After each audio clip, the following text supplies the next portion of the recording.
소인에게 맞서는 기술과 피하는 기술이 필요하다. 사람은 크게 군자와 소인 두 가지로 나뉜다. 군자는 공명정대하지만 소인은 항상 다른 사람을 놓고 계산만 한다. 늘 주변의 크고 작은 이익을 살펴 수시로 공짜로 얻으려는 마음이 강한 소인은 심지어 다른 사람을 막무가내로 우매하기도 하는데 그 기세를 도무지 막을 길이 없을 정도다. 그러므로 소인과 교제할 때는 신중해야 하며 건드리기보다는 피하는 편이 낫다. 군자의 마음을 살지언정 소인의 미움은 사지 말라고 했다. 소인은 평생의 삶을 방해하고도 남기 때문이다. 따라서 소인을 절대 얕보아서는 안 된다. 군자는 소인과 친구는 되지 않더라도 소인을 대처하고 피할 줄 알아야 한다. 자신의 재능을 지나치게 드러내지 않는다. 지혜로운 사람은 사람들에게 빛을 감추고 우둔함을 보여준다. 빛을 감추고 우둔함을 드러내는 것은 자신의 지능이 낮음을 보여주는 것이 아니라 자신을 보호하고 화를 일으키지 않으며 재능을 더 잘 발휘하기 위한 것이다. 비범함과 특별함을 추구하는 것은 적극적인 인생 태도다. 하지만 혼자만 자랑하고 주위 환경을 무시하면 타인과 어울리지 못하고 혐오감을 불러 일으킬 수 있다. 옛부터 사람의 재능은 밖으로 드러내면 안 되고 감추라고 했다. 이 도리를 알아야 소인의 질투를 받지 않고 하는 일을 순조롭게 전개해 나갈 수 있다. 미인은 문 밖에 나오지 않아도 많은 사람이 만나길 원한다. 스스로 드러내고자 애쓰기보다 내실을 다져라. 지혜로운 사람은 때와 장소, 사람을 가릴 줄 안다. 영리한 사람과 영리한 척하는 사람은 다르다. 영리한 사람은 자신의 영리함을 깊숙이 묻어두고 필요할 때만 사용하는 반면 영리한 척하는 사람은 다른 사람을 모함하는 것을 재주로 여기고 시시때때로 사용하다가 자신이 판 함정에 스스로 빠지곤 한다. 사실 영리함은 재산이다. 중요한 것은 이 재산을 어디에 어떻게 이용할 것인가의 문제다. 잔재주를 부리다가는 화를 부르기 십상이다. 상대방의 자존심을 짓밟는 의미 없는 논쟁은 하지 않는다. 논쟁이 시작되면 상방은 원래보다 자기 관점을 더 고집하기 십상이다. 사실 논쟁은 아무런 의미도 없다. 논쟁에서 졌다면 할 말이 없다. 한편 상대방을 철저히 눌러 이겼다 한들 무슨 소용이 있으랴. 일시적으로 승리를 거둘 뿐 그 쾌감은 오래 가지 못한다. 뿐만 아니라 논쟁에서의 승리는 상대방의 자존심을 짓밟은 대가로 얻은 것이다. 남의 체면을 깎아오던 승리 때문에 상대로부터 원한을 사서 화를 당할지도 모르는 일이다. 상대방과 논쟁할 때는 두 가지 결과를 생각해 봐야 한다. 하나는 의미 없는 표면적 승리이고 또 하나는 상대방의 호감이다. 이 두 가지는 한꺼번에 얻을 수 없다. 그렇다면 우리가 진정으로 원하는 것이 무엇인지 곰곰이 생각해 봐야 한다. 아첨하는 사람을 곁에 두지 않는다. 사람들은 가정이나 사회에서 다른 사람의 노여움을 사지 않으려고 한다.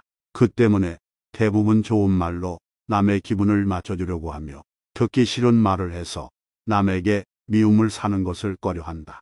물론 좋은 말을 하는 것이 나쁜 일은 아니다. 다만 문제는 친구 입장에서 듣기 좋은 말만 한다면 친구의 의무를 다하지 않는 것이다.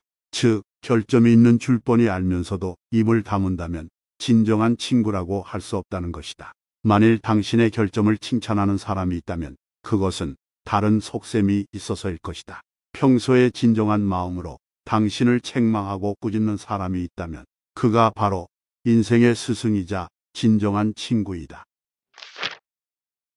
나를 비워야 타인을 담을 수 있다.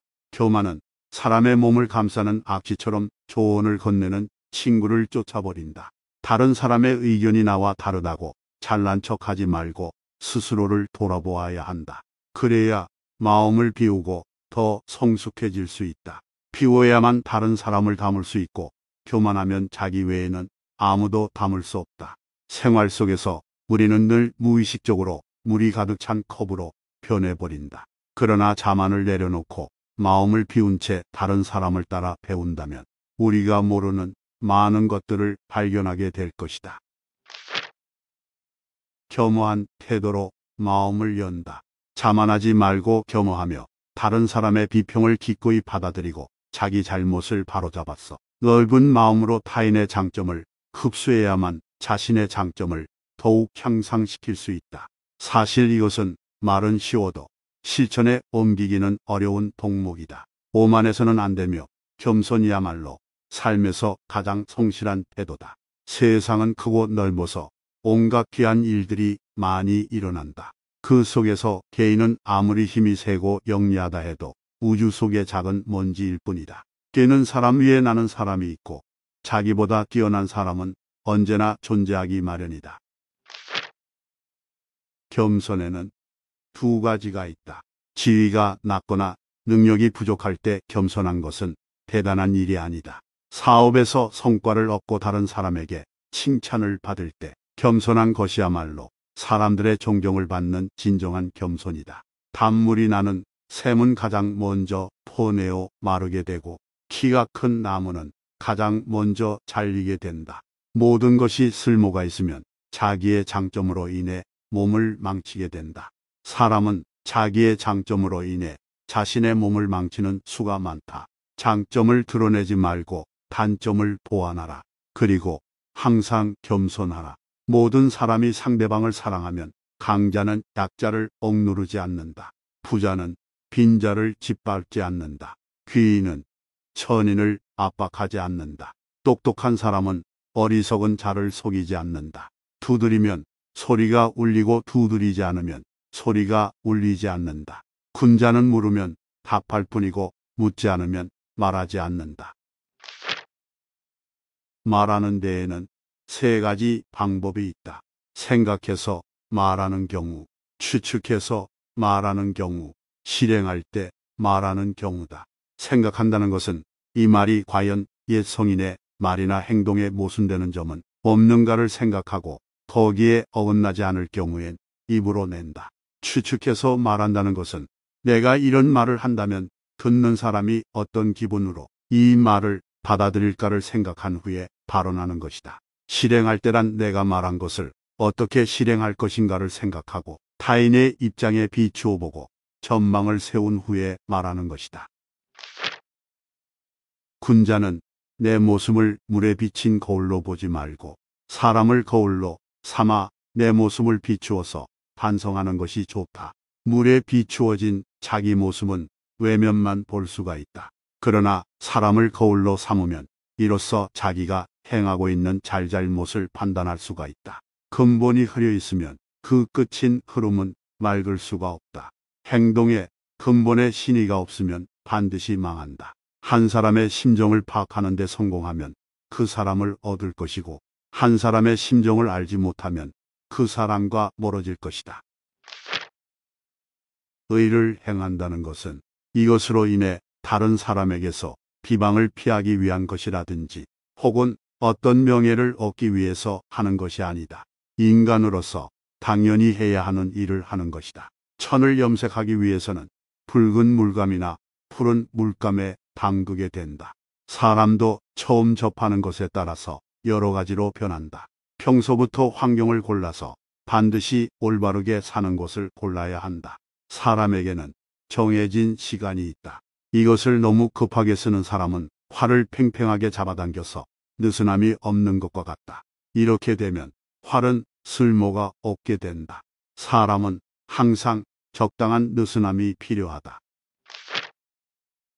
개 한 마리를 훔치면 불이라고 한다. 그런데 큰 불의를 일으켜 남의 나라를 치면 그릇되었다고 하지 않고 도리어 영예라 하고 정의라고 한다. 이것이 불의이다. 반드시 가까운 것을 먼저 살핀 후에 먼 것을 가까이 하라. 군자는 전쟁을 함에 진을 치는 것이 중요하지만 용기를 근본으로 삼는다. 장례를 치를 때는 예의가 있어야 하지만 슬픔을 근본으로 삼는다. 선비는 학문이 있어야 하지만 실천을 근본으로 삼는다. 이런 까닭에 근본이 평안하게 놓여있지 않은 사람은 말단적인 결과를 풍성히 하거나 크게 하려고 힘쓰지 말라.